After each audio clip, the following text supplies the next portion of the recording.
Gubernur Jawa Barat Deddy Mulyadi memilih tetap melanjutkan program vasektomi yang sudah ia rencanakan, meski mendapat penolakan dari Majelis Ulama Indonesia Jawa Barat.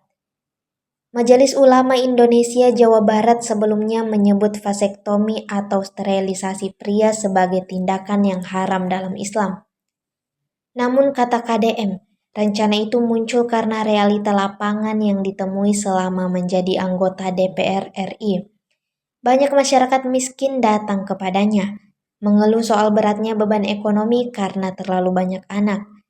Beberapa bahkan menangis karena tak sanggup membayar biaya rumah sakit atau memenuhi kebutuhan dasar keluarga. KDM menjelaskan, program KB seharusnya menekankan tanggung jawab pada laki-laki dan jangan selalu perempuan yang dibebani. Terkait kekhawatiran publik, KDM meminta agar masyarakat tidak salah kaprah. Ia meluruskan informasi keliru bahwa vasektomi membuat pria kehilangan kelaki-lakiannya. Vasektomi bisa dibuka kembali melalui rekanalisasi kalau suatu saat dia ingin punya anak lagi. Download Tribun X sekarang, menghadirkan lokal menjadi Indonesia.